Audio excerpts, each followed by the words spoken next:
Welcome to Uncharted Entrepreneurship, your front row seat to daring stories from the boldest business trailblazers forging new paths across industries. I'm your host, Brent Peterson, armed with inside access, sitting down with partners, founders, and CEOs in the entrepreneurial world. Let's explore.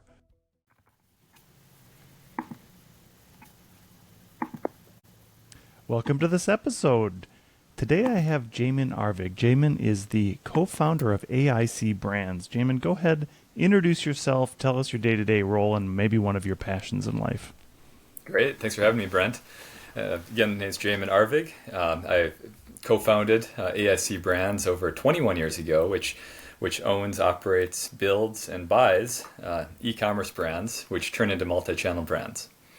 Also co-founded AI Commerce, which is a service company that provides multi-channel marketing and growth benefits to brands that we own, and of course, more importantly, many others out there in the world. So that's what I do. I've served on the board with Thrasio, which buys Amazon companies as well, and I have passions in life. Next question. We've got 5 young kids.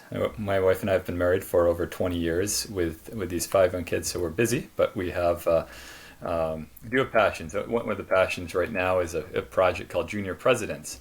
So I know you're an EO, and there's not much for kids like EO. So EO or YPO doesn't have anything for kids, which was missing. So Junior Presidents Organization is something that kids can enjoy to learn more about themselves, about entrepreneurship, and how to start businesses, stock market games, all kinds of things, emotional intelligence, and so we've really gotten involved all over the world. Actually, about 50 countries with kids that are doing some great things together. So that's one of my passions. Wow, that's awesome. Thank you. And if for anybody that's just listening and they're not watching the video form of this, Jamin looks like he's 21 years old. So you're wearing your 5 kids very well on your face. You look awesome. Very kind. So before we get into content, you've so graciously volunteered to be part of the Free Joke Project. So I'm just going to tell you a joke, and all you have to do is say, should this joke remain free, or do you think somebody could charge for it? Here we go. As an American, I'm tired of people saying America is the stupidest country in the world.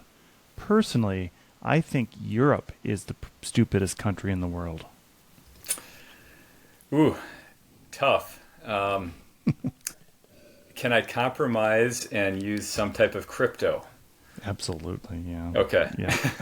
Very good. Very good. Yeah, everybody soon discovers that none of the jokes are very smart or funny, anything. All right, so let's dive in. We're going to talk a little bit about multi-channel. Tell us why multi-channel is important now. Well, multi-channel probably has always been important. Companies over the years, for hundreds of years, have always had better valuations when they've got more diversification in their business. Less customer concentration or more diversification means the business is more stable. So that has always been important and is important now. I think it's becoming more visible to people that this is important now, because so many people of late have built companies that are either Amazon native or digital native. And they're realizing that as these ecosystems become more mature, the cost to compete, the cost to win on these channels becomes greater. So the cost, it becomes more expensive, less profitable sometimes. There's so much competition from China, competition from manufacturers that are knocking off your product. Lots of competition. All of your data is online with your product, your reviews, all kinds of data is there. So it's easy to knock things off. So you want more diversification. That's one big reason. Another big reason is brand value. So if a customer, a potential customer even, is walking around, seeing your product in a store, seeing it on Amazon, seeing it on your D2C site, seeing it on the ads on the top and the side of the Google search pages, seeing it on social pages, seeing it all over. Now there's much more brand equity. These people are much more knowledgeable of your brand, aware of your brand, willing to invest in your brand.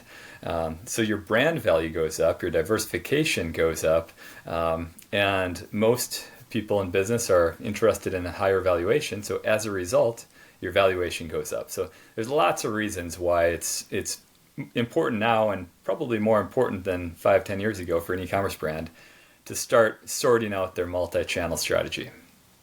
And I think most platforms now are accommodating for that, and there's all these buzzwords like headless that are helping any brand figure out how can they get more channels out there and connect to one spot. I know in our green room we talked a little bit about Buy with Prime. Tell us a little bit about how Amazon is kind of pushing into your traditional purchase path outside of just buying on Amazon. Yeah. Well, I think first I'll give you some context that years ago, more people were starting their search on Google for everything, including product search, and then over the last 10 years, that has shifted slowly but surely until more people are starting their search on Amazon. So Amazon for product search. So Amazon has become the place to start for product search, which makes sense at this point. And that's been one of their big goals, but they can't achieve, full coverage just on people starting their search on Amazon. So once they achieved that, they wanted to make sure they could go beyond Amazon too and find people that are starting their search elsewhere. Also, there are competitors like Shopify, and they're the biggest, but other e-commerce platforms, BigCommerce, WooCommerce, many others, Magento, that are helping people bring their D2C websites out, which are presences online that compete with Amazon's presence in a way. So it makes sense for Amazon to either compete with those or bring those into the fold and partner with those types of companies to make sure they can help continue to grow their infrastructure and their value to customers. So the way they're doing this now, in 2023, there's been different iterations over the years, but what they're doing now is Buy with Prime. So Buy with Prime is a very big initiative at Amazon. There are over 1,000 people that have been hired into that ecosystem and department, I guess, under a VP at Amazon over the last couple of years.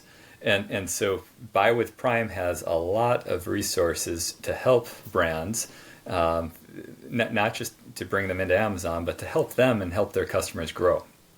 So what they're doing is opening up their fulfillment network, their FBA network, with all their warehouses, which is a huge benefit. It's a benefit of having a 3PL for a brand. It's a benefit of outsourcing so much infrastructure and complexity. And it's a benefit for brands to deliver to consumers what they now expect, which is quick delivery, maybe 2 days, plus or minus, maybe better eventually 1 day, in more common practice, but also providing the cost of shipping that is much lower as well. So Buy with Prime can be a button on a D2C website, which allows people to check out on a branded website, but use the back end of Amazon for the fulfillment and for some of the other benefits too. So they don't need to a customer doesn't need to put in their credit card information. They don't need they're able to get some of the benefits if they do use an Amazon credit card or have a 5% back rebate or anything like this. So there's a lot of benefits. Those are some of them that they offer to the brand and ultimately the end user.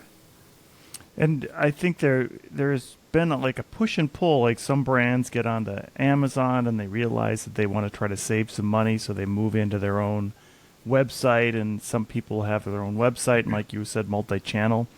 What is the advantage then of a merchant who has, let's say, a BigCommerce or a Magento site to add that button for Buy with Prime? Because a lot of merchants might think about it as, hey, I'm kind of giving it away to the competition. Right. And that has to be considered. It definitely has to be considered.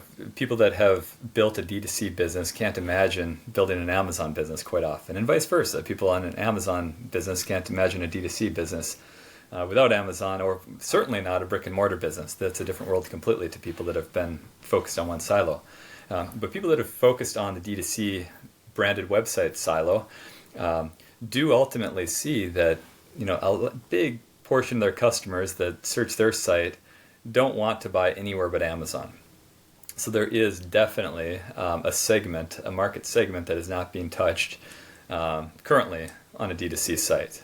So they do see that. There's data behind that. And there's also data behind conversion rate increases. So if you're like almost everyone in this country and many other countries, you have an Amazon Prime account. And it's pretty easy to click the add to cart button or the buy now. It's very easy to check out quickly there. You trust the system. You know what you're getting into. You don't need to enter information. It's a very quick, seamless, frictionless experience. So because of that, conversion rates can go up too. And when conversion rates go up for a DC brand, that means they can spend more money because the economics, the unit economics are more efficient, and they can grow more. So it has to be considered. The counter arguments need to be considered as well, but there's usually a lot of benefits to doing this. Also notably, there's ways through Buy with Prime companies for these brands to drive more traffic to their site because they do have Buy with Prime now. There are also ways for them to advertise even on the Amazon platform to bring people to their D2C site. So there are some other opportunities and reasons for brands to strongly consider this. Yeah, and I've heard the analogy said that Amazon is just this kind of soulless marketplace that doesn't have a lot of customer experience, and there's not a lot of opportunity to create customer experience for your brand within the Amazon marketplace. But by doing it on your own site, you can create that entire experience, as well as having that benefit of 2-day shipping or the backup or the name recognition of having the Amazon payments there. Talk a little bit about how customer experience plays in on that. It's a great point. So on the Amazon platform, you can tell your story a bit as a brand, right? There's multiple ways of doing it. Amazon's been adding these ways continually over the last dozen years, probably. So you can have a branded page, you can have A+ content, EVC content. You can have ads that are focused on your brand. You can have comparable products. You can have all kinds of things. You can have a matrix. You can have video that tells your experience. So there's a lot of things you can do now within the Amazon platform that you couldn't do even 3-4 years ago.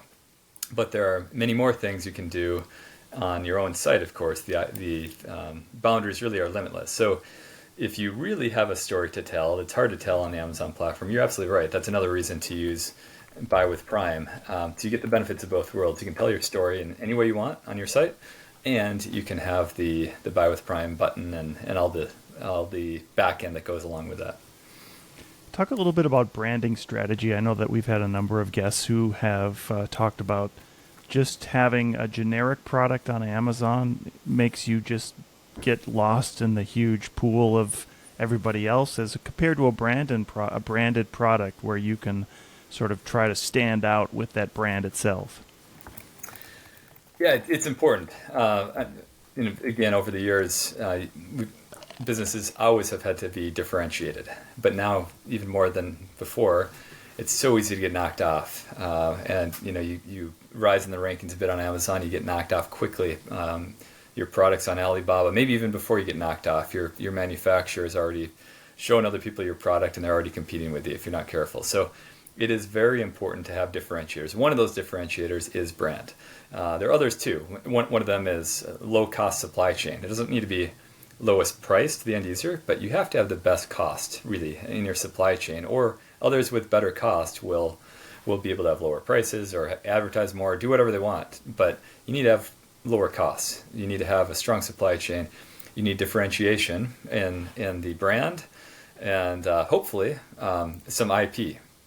So if you can have differentiated IP support with patents, with trademarks, that can help. If you've got even better, if you've got an app along with it, or if you've got some type of experience that allows you to provide a community or an infrastructure that goes along with the product, then it's way more difficult for people to knock off your product. Yeah, and I think, so let's just say, for example, the Apple product realm, all the different things that plug into your Apple. If you go on Amazon, you're going to come across, some kind of a docking station that it's going to be 1,000 people that are selling some version of a USB-C to USB connector or whatever that thing is. There's only a few, though, that stand out as a brand that probably do the same thing.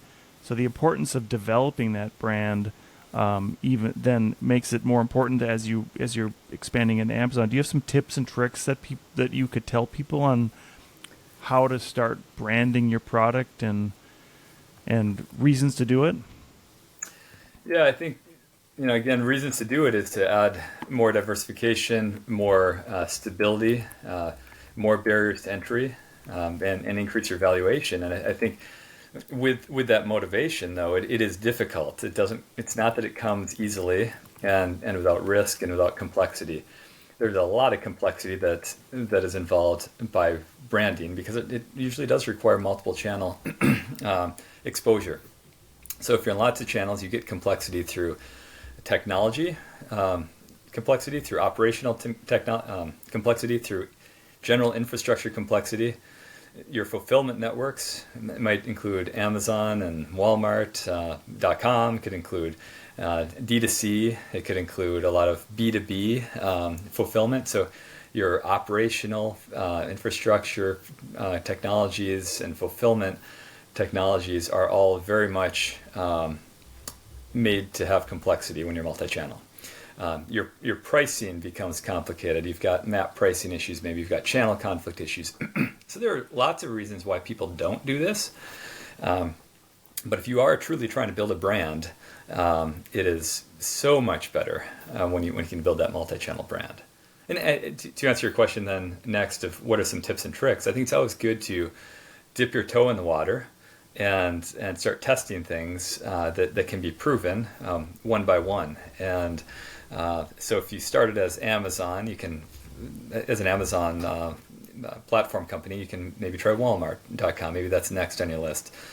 Maybe eventually you're trying your own D2C site. If you started with your D2C site, it's probably time to start Amazon a little bit more. If you're on both, there are things you can test and improve on both of these. I mean, you're certainly not ever fully optimized. No one ever is. So there are things to keep pushing the boundary on these types of channels. And when you're ready, if you are more digital native, when you're ready, you need to start looking offline too. We do that a lot with brands as well too. With our own brands, with other people's brands, is help bring them offline and make sure that the brand can fully be built out. So I think it all starts with a long-term strategy, a long-term multi-channel expansion strategy that can be broken down into phases and stages, and then that can further be broken down in lots of little tests. So it can be done responsibly and profitably, and that comes with a little test budget along the way. And so it's fun to put these in place because it really helps people see the value that can be created once they do expand in their current channels and into the new channels. Are you seeing people that are on Shopify that want to expand when they try to go onto Amazon? The cost could become prohibitive because there's going to be a charge from Shopify to be able to use that external payment, as well as the cost that you have to pay with Amazon. And then to follow up, Shopify is building out their own network of fulfillment centers. Do you think Shopify at some point will be a player to compete against Amazon? Yeah, good questions. So starting with Shopify and how people consider the move or the expansion into Amazon, if that's what they're considering now. The unit economics are very different. It's a different business model. So just like moving from brick and mortar to Amazon, moving from D2C to Amazon has similar differences in unit economics. And so you can consider that, as an example, the fulfillment costs will be different. The freight costs would be different.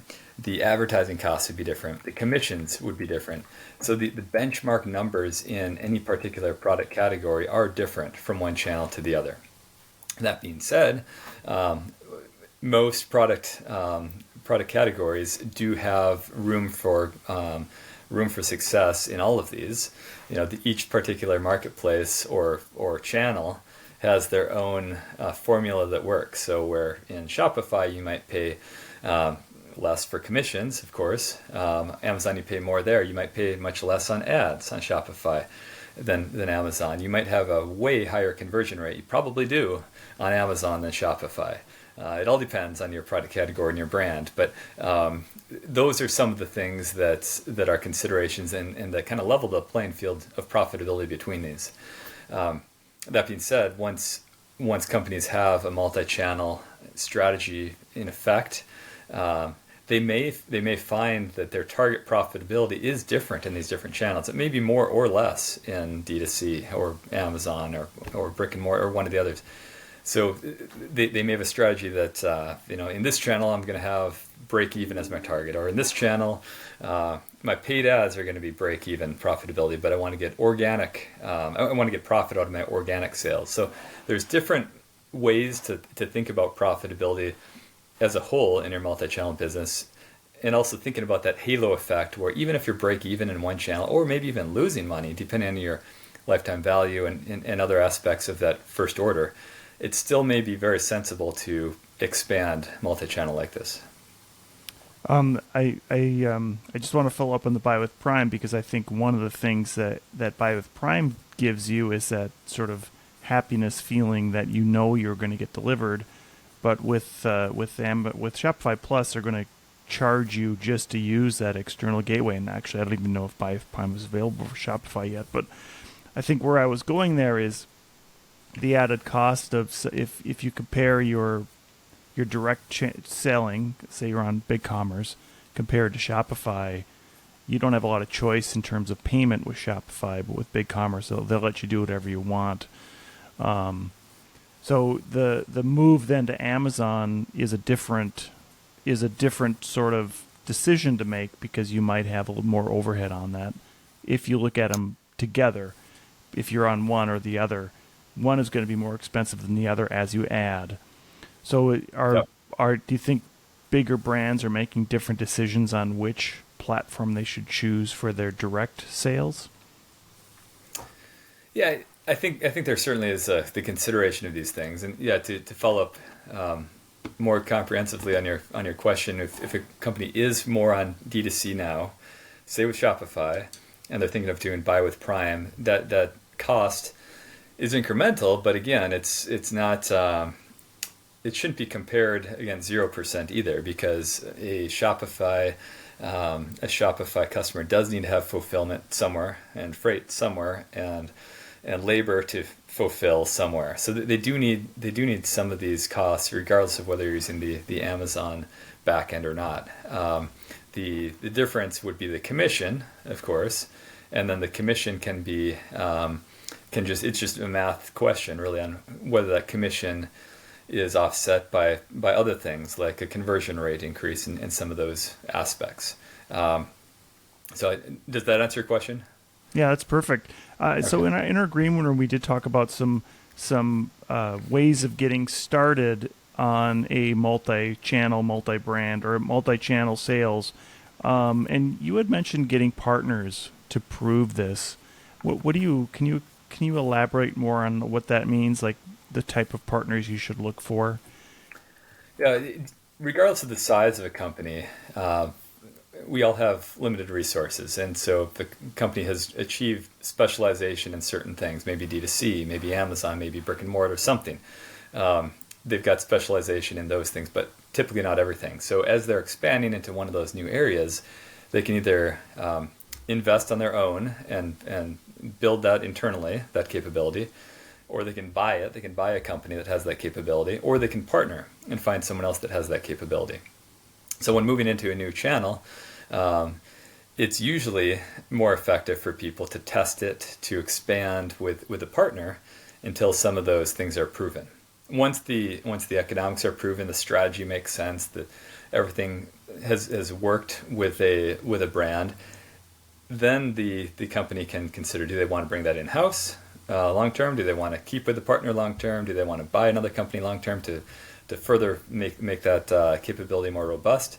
Those are decisions to be made. But out of the gate, it's usually more effective to partner with someone. And the reason is simple, that if you were to bring in a team to help you on one of those new channels, you'd have to get, say a new CMO, a new director of marketing in that area, a team of specialists that have all these specialization skills in the tactics that are needed to win in those channels. So if we can instead use kind of a fractional team with a partner, that can make a lot of sense. So a company like AI Commerce would be a perfect partner to work with to get you there. Depending on the strategy, that's obviously our reason to exist. So we've eaten our own dog food for over 20 years, and it's made sense for us to move channel to channel through these methods. And as brands are built and values created, and so our reason to exist for others is to serve them as they do try these things. And so many times people ultimately will achieve great success and huge valuation increase with us, and then they may want to build a lot of it in house, and maybe we help them with other things, or maybe they move on and they've done well on their own, creating more value. So. But in the meantime, it can be very helpful to work with a partner like AI Commerce. Yeah. Looking at the rest of this year for 2023, what are you excited about in terms of tools for people that are selling things online? For like software tools and that type of thing for Just, sellers? partners or platforms or channels or whatever. What is it? What is, if you had some advice to give somebody that has a store already, what would you give that? What kind of advice would you give them? Yeah, the things that we're always looking at, we're always making sure we've got the best tools, the best AI that we've got access to. So AI is, of course, top of mind for everyone right now, and thus our name, AI Commerce. We try to make this very core in everything we do.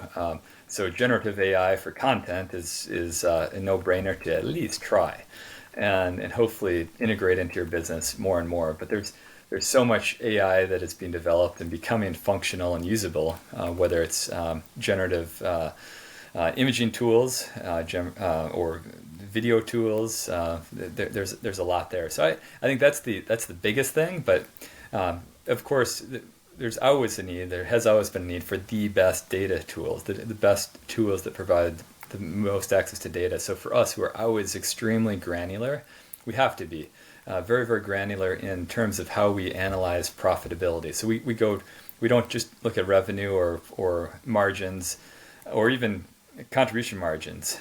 We try to look at contribution margins or variable contribution margins at a very granular level across products, across channels, and combination of product channels, and to make sure every profitability decision is deliberate and tracked and optimized. So with that as a goal, it's very important to have the best data we possibly can have access to at all times. So I'd say AI is one. Data, the best data tools out there are always needed, and generally for us too. Since we believe in multi-channel branding, tools that can help with that. So there's some good tools that more and more can help people either drive traffic to Amazon or with Amazon. Those are becoming interesting, or integrations that bring your Walmart channels and D2C channels and Amazon channels through the same systems to make sure you can fulfill them efficiently, make sure you can see data efficiently. So AI, data, and multi-channel tools would be the three general categories.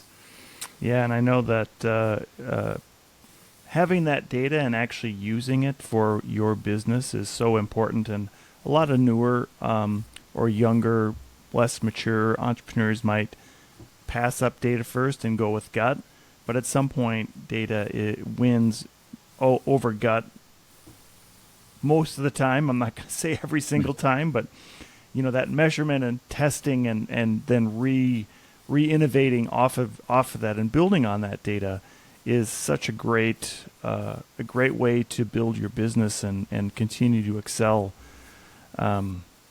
So, Jamin, as we kind of close out, I give everybody a chance to do a shameless plug. What would you like to plug today? Yeah, I don't know if I have too much to plug, but happy to provide a link to your listeners, Brent, that just shows a few considerations when auditing your business in terms of if you're ready to go multi-channel. AI commerce helps with people moving to multi-channel, and we've got a sister company, Brands 10X, that helps e-commerce companies move to brick and mortar. So for qualifying businesses, we do some free audits if they are a good fit to kind of help do a bit of a deep dive. So I can offer that through a link if you'd like. That's awesome, and I'll make sure I put all this in the show notes. Jamin, Arvig, it was a great conversation. Thank you so much for being here today. Glad to be with you. Thank you. Thanks for joining us around the virtual campfire for the latest bold tales from pioneering entrepreneurs charting new territory. Wherever you listen, please download, subscribe, and leave a review to help blaze trails so more potential changemakers can discover this podcast. I appreciate you taking this journey into the unknown with me. Now head to eominnesota.org to continue exploring resources that equip business trailblazers. I'm Brent Peterson, signing off till we venture out again next episode on Uncharted Entrepreneurship. Stay bold!